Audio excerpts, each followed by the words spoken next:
space and that side ramp to your left. We ask that you keep this clear at all times. Our show is about 10 to 15 minutes long. We ask you to remain seated throughout the entirety of the show. Any getting up and moving around can be extremely distracting, not only to the guests around you, but also now folks, I know I asked you to make some noise for me before, but this is where it really does count. Please help me join your two stars to their stage. And right there, you got Mila and Candy. And right here, we have Bunker and Jenna. They're greeting you guys with a great big wave. Hello. Hey, guys. Now remember, folks, if you see them do anything you like, anything at all, please make sure to be loud and proud because they really do appreciate it. Oh, wait. Oh, goodness. I have something quite embarrassing to admit. You see, they've come out here and said hello to you, but I don't think these four have had the chance to say hello to each other yet. No, I'm so sorry. We're going to have to pause the show for a moment and let these four have the greeting they deserve. With a very sweet fishy kiss, how adorable, you guys. It takes a lot of trust and a lot of teamwork to build the bond that these four have. So if you ever see a wild animal out in nature, please don't approach them.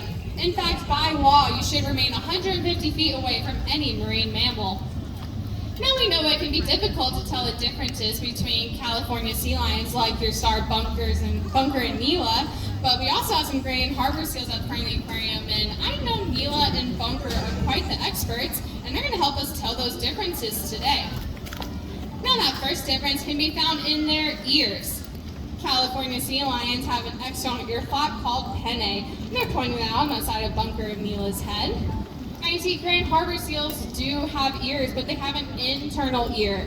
So if you take a look inside of their heads, it looks like a small dot behind their eyes. Now that next difference can be found in their necks. California sea lions have very long and flexible necks, and they're showing that for you very nicely. I'm hearing crickets, you guys. It's okay.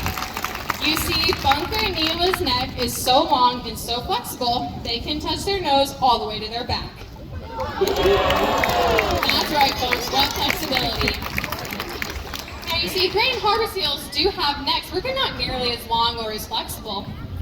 Now that next difference can be found in their front flippers. California sea lions have very long and powerful front flippers. They're giving you a great view of theirs. Now you see, folks, they use these long and powerful front flippers to pull themselves through the water, much like you and I would do when we go swimming.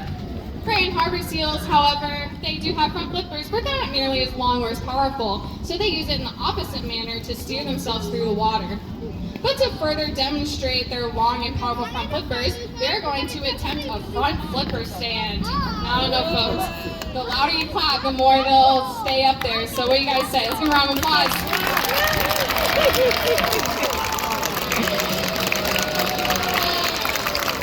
What strength. Now remember, folks, for Bunker, that's all 180 pounds on. Difference can be found in their rear rotatable hip bone. Yes, that one. You see, folks, they use this rotatable hip bone to tuck their rear flippers up and under them, so it creates ease walking out on land, hopping on that seat, and following their trainers with no problem at all. Now, grand harbor seals, however, lack that rotatable hip bone, so when they're out on land, they tend to look a little bit silly.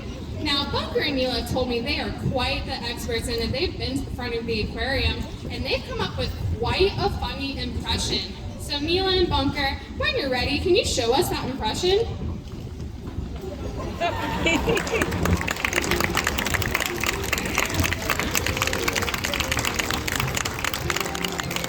right, folks, like a fuzzy hamster and scooching on their bellies. Let's give them a round of applause. They're being awfully silly today.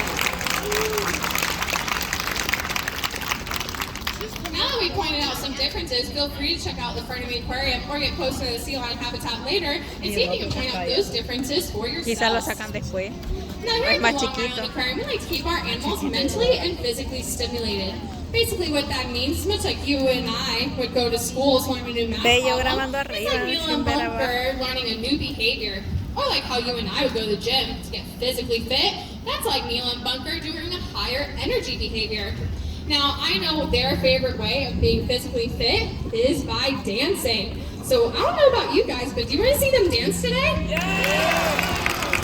Alright, when you get their favorite song on, when you hear the beat, clap along. Alright, I hear your jam, guys. Take it away.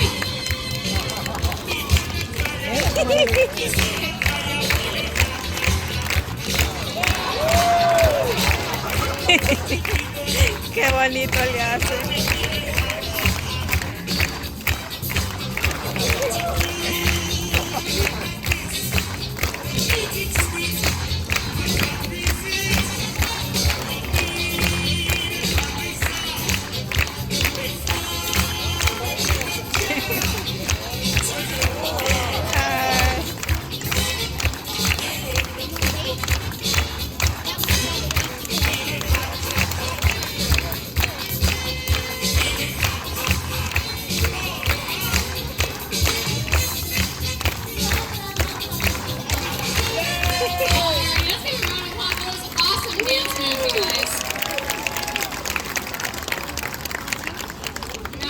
Incredible dance moves. It does not bring us to the end of our show, but they are going to go inside and continue showing off in there.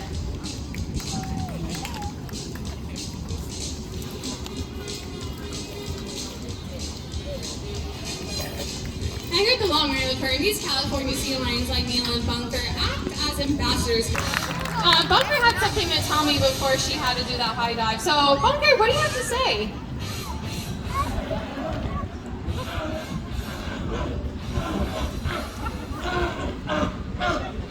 Alrighty. I don't know if you guys speak California sea lion, but here's a little secret. The louder you clap, the more courage she gets. So let's be loud and proud and give her a round of applause.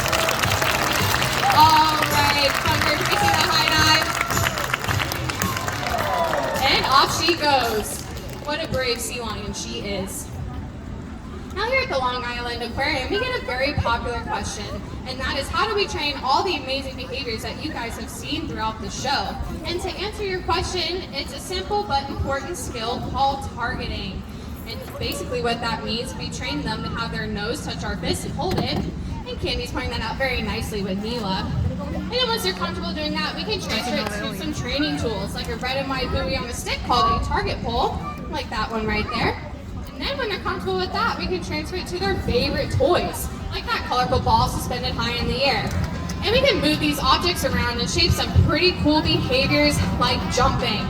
You see, folks, that ball is started at the very surface of the water and we raised it higher and higher. But that ball is looking awfully high, so let's give her a round of applause.